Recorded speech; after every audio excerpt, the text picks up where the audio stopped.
Wealth or happiness? Happiness. Wisdom or youth? Wisdom. Being or becoming? Becoming. No, being. I'll go being. Sorry. Evolution or creation? Evolution. A comforting answer or the truth? The truth. Imagination or reality? Imagination. Government-led or anarchy? Anarchy. Freedom of speech or censorship? Freedom of speech. An academic education or common sense? It's a difficult one. Common sense. The Earth, is that a globe or flat? It's the globe. What kind of question is that? Okay. Which of those do you think is the most ridiculous question? That one. Which one? Is the Earth round, or is it a globe, or is it flat? It's definitely May I ask you how you know it's a globe? spherical. I guess from school, being taught, being lucky enough to have an education as a kid, even though I moved from country to country from 5 months old. So, so I've been through like 4 different education systems, and I still managed to get into uni. I don't know how, but So yeah. despite having a really good education, do you think we're being told the truth about the world in which we live in? Probably not at all, no. I don't think we can ever know the truth about anything, but I think you can kind of have, I guess, a feeling yourself about what is true and what is not. Intuition. I was going to say, are you talking about intuition and your senses? Yeah, definitely. I mean, if we're from here, then we have to be connected to it somehow and have some kind of thought about where we live and all that kind of stuff. And I suppose the big question for me is we're told, like, probably like you, I went to school when I was 5, and I was told I live on this round, globe. spherical globe. And I was giving gravity as a reason for all the questions that were raised, and then since again I never questioned that. But how do you think we could verify that that's an actual truth?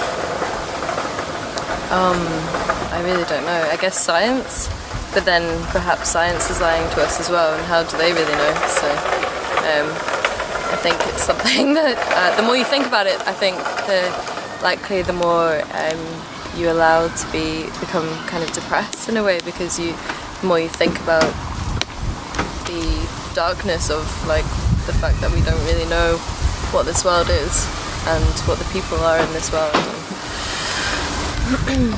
I suppose that depends on the individual. Yeah. The white line, you maybe become depressed, or you may become empowered, maybe? Yeah, empowered as well. But I think the more knowledge you have, the more you know that this world is pretty shit. So then therefore it allows for Is that the process you went through then? Yeah, absolutely. Like I've been through that many times, like from kind of family experience, but then because of that depression that came from that, then being more hyper aware of the fact that there's just like so much crap in the world as well. So kind of the combination of everything. But I'm pretty good now, so I might ask to see your doctor's certificate. Yeah, no, good. So don't you think you can feel empowered as well, though, because you become more knowledgeable? Definitely, yeah. Maybe that balances up. But a lot of people aren't, though. Like a lot of people choose to just be completely oblivious and ignorant to these things, and perhaps they are in fact like happier because of it, blissfully going along just sheer ignorance, you know. So how open are you to hearing something which contradicts what you actually believe about the world? I'm pretty open, yeah, definitely. So if I said that perhaps the Earth is flat and it's not round, would you dismiss that and think that's ridiculous? Probably initially, but it would make me think, so... I suppose I was in the position where you were in, and I thought that. So I went off to research the subject to prove that it is ridiculous and we do live in a globe. But the more I read and the more the more you realise. I realised that, I've just accepted everything on face value, and I've accepted everything because it's from academia and from experts and from scientists and my teachers, of course. So I totally accepted that. But then the more I looked into it, like if I can give you an example, the Earth is made up of over 73% flat water, level plain water. So that couldn't possibly exist on a ball, could it? No. Okay. And I mean, if you look at water in its natural state, its natural behaviour, water doesn't conform to exterior of any shapes or balls. It's level. Yeah. Always, and it's contained. Don't you think? Yeah, absolutely. And if you pour water here, now, it will flow out. Flat. Yeah, flat, finds its own level at every opportunity. And if you look at the rivers, if we're on a ball, if the rivers are flowing north, that would mean it's flowing up the ball, wouldn't it? That doesn't happen in nature, does it? No, okay, so... And if you've got... Right. I don't know if you've ever looked at the horizon. Do you think it's at eye level when you're on the beach? Yeah. And is it eye level when you're on top of a mountain? Yeah. And is it eye level when you're on an aeroplane? Yeah. Okay, so if you're on a ball and you ascended really high, surely the ball will fall before you, below your feet, would it not? But the horizon always remains eye level. So the Earth is flat? Okay, right. I'm not going to state what it is, but I'm challenging what we're told of being on a ball. And if you're doing scientific observations yourself, you can see that we're not living on a ball. And it's impossible for water to stick to a ball or to the exterior of a surface. It never happens in nature. Right. But we're told that, and we're told about gravity. Although gravity is only a theory, but it's never been proven. Okay. So what I'm asking is what's the evidence? What's the evidence that actually gravity holds water to a ball? Please replicate that, because science has to be demonstratable, repeatable, and measurable. And that's never been done. But yet we're supposed to believe, water can exist in a ball, and it's a magical energy called gravity that holds it to the ball. And we just go through life and accept that, and we never challenge it. I mean, yeah, you're right. Have you ever challenged that since you were Not told? really, no. I don't know if you find that interesting or not, but no, I do find it interesting. Yeah, definitely. But I do, and this is probably the biggest thing on the internet at the moment. Right. Okay. There's absolutely thousands of videos being uploaded. People doing their natural experiments and challenging common accepted lies that we've told about where we live, and showing the impossibility of us actually living on a ball. When you think about between America and Britain, if you're on an aeroplane and you're flying to America, straight, probably about 500 miles an hour. But yeah, we're supposed to be spinning eastwards at 1,000 miles an hour. Right. So we'd just go backwards, wouldn't we? Yeah.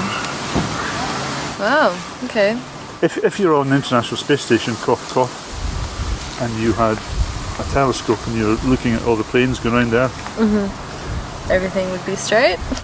well, they'd be in every possible angle, wouldn't they? They'd be upsides down, they'd be top, they'd be diving down sides. But planes don't fly like that, do they? No. Planes fly using a gyroscope and an artificial horizon, so they always fly level. So what does this mean in your opinion then everything that we've ever been told is like just a lie? So therefore what do we do about that? Well, I think you can go in two ways. I think, like you said earlier, some people are blissfully happy, and they say, "Oh, well, what does it matter to my life if it's round or it's flat?" But then me, I get a bit angry and I say, "Well, if we're teaching children lies and we're telling everybody lies about the place we live in, and then you have people like NASA who are getting billions a year to lie to us." And you think how that money could be better utilised for the I'm pretty benefit. sure everyone's getting billions for lying to... Beg pardon? I'm pretty sure everyone's getting billions of money for lying to people. That's how the world works, isn't Absolutely. it? And I don't know if you care about it, but I do. And like NASA, they actually admit that all their images they show you of Earth, they're not real photographs. They're composites. They're Photoshop. Now, they're admitting that themselves. And I've got lots of evidence where I can show you the blue marble shots. There's 2 years where America is huge, and then the next shot is quite tiny, showing that they can't both be true.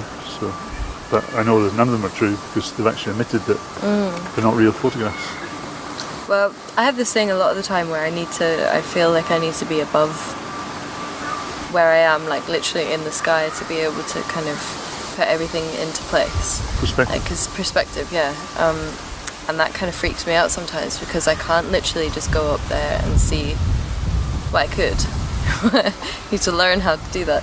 But just to put everything into perspective and understand and not be overwhelmed by the fact that there's just so much around you going on, and I think that's something that I've been trying to work with for a while. So it's interesting what you're saying. But I need to go. Okay. Well, thanks very much for talking to me. Yeah, that's okay. That's great. Cool. No worries.